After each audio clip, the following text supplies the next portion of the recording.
प्रशांत वर्मा और आप लोग देख रहे हैं रियल झारखंड। इन दिनों अभी हमारे इस चैनल पे चर्चा और परिचर्चा चल रही है वर्तमान राजनीतिक पृष्ठभूमि को लेकर के। और जैसा कि लास्ट वीडियो में हमने चर्चा किया था कि जयराम महतो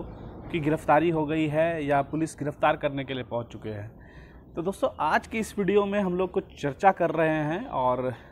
मुझे आप लोग की प्रतिक्रिया का भी बहुत आशा रहेगा और आप लोग से उम्मीद करते हैं कि कमेंट बॉक्स में आप लोग अपनी प्रतिक्रिया ज़रूर देंगे। दोस्तों जैसा कि कल हम लोगों ने देखा, पूरी झारखंड की मीडिया में यही नज़र आ रही थी कि जयराम महतो बोकारो में पहुंचे थे अपना नामांकन दर्ज करने के लिए और ठीक उनके नामांकन दर्ज करने के समय में ही और उसी दिन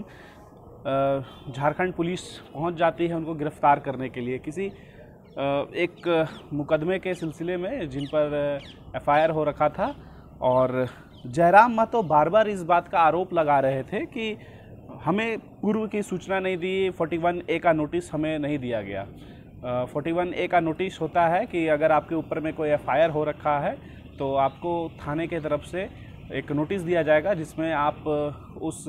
इन्वेस्टिगेशन में अपना सहयोग करने के लिए, अपना बात रखने के लिए आपको थाने में बुलाया जाता है। तो ऐसा जयराम महतो का आरोप है पुलिस के ऊपर में कि उन्हें इस तरीके का किसी भी तरीके का नोटिस नहीं दिया।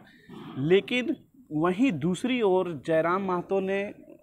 अपने नामांकन प्रपत्र में, एफिडेविट में उस केस का जिक्र किया है, उस एफआईआर का जिक्र किया है। तो अब बात यहाँ पर उठती है क्योंकि भाई जो बात है वो तो तथ्यों को सामने में लाना बहुत ज़रूरी होता है। क्या जयराम महतो की ओर से भी ये एक चूक हो गया है छोटा सा कि वो उस केस को उन्होंने उतने मतलब सीरियसली नहीं लिया, कहीं ना कहीं वो गला का कांटा ना हड्डी ना बन के अटक जाए उनके गर्दन में, या उनके वकील के तरफ से भी कुछ लापरवाही बरता गया है। हो सकता है उन्होंने नज़रअंदाज कर दिया उस केस को। लेकिन अब बात ये उठता है कि जब पुलिस उनको गिरफ्तार करने के लिए वहाँ पहुँचती है नॉमिनेशन वाले स्थल पर,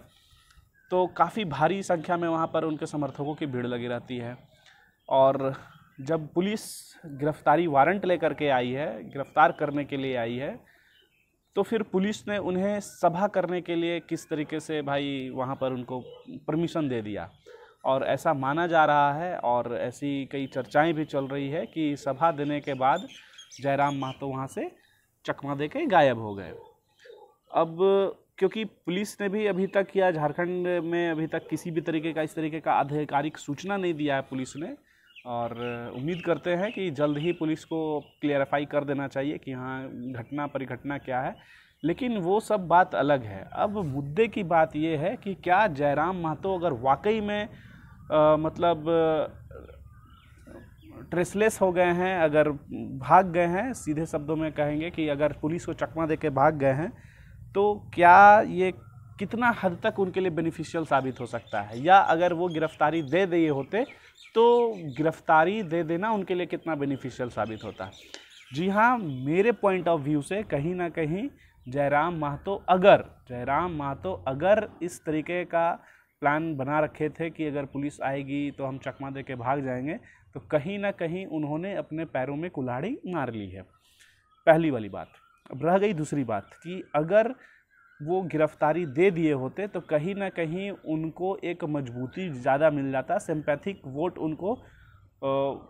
जाहिर सी बात थी कि बहुत ज़्यादा उनके तरफ डाइवर्ट हो जाता, जो अगर नहीं भी चाह रहे थे तो वो थोड़ा सा, क्योंकि चुनाव है और चुनाव में सिनेरियो बदल भी जाता है, तो उस केस में उनको वोट मिल जाता। अब कहीं ना कहीं अगर वो ऐसा सोच रहे हैं कि हम अंडरग्राउंड हो जाएंगे और बाहर से बेल ले लेंगे, तो भाई ये नॉन बेलेबल केस है। और क्योंकि हमारा ये वीडियो काफ़ी कानून के जानकार लोग भी देखते हैं, तो आप लोग से भी उम्मीद है कि आप लोग कमेंट बॉक्स में अपना प्रतिक्रिया जरूर देंगे कि आगे क्या हो सकता है उनके साथ।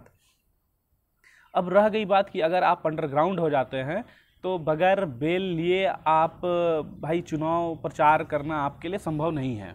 सार्वजनिक स्थलों पर अगर आप कहीं पर भी जाएंगे तो पुलिस जाहिर सी बात है कि आपको काफ़ी बेसब्री से ढूंढ रही होगी और आपको उसी स्थल पर से पुलिस उठा लेगी। तो अब भविष्य क्या होता है, क्योंकि पहली बार चुनाव लड़ रहे हैं और जितने भी इनके मतदाता हैं वो पहली बार ही इन्हें वोट करेंगे। अब बात यहाँ पर उठती है कि भाई जयराम महतो के साथ साथ उनके और भी जितने भी प्रत्याशी हैं जिन्होंने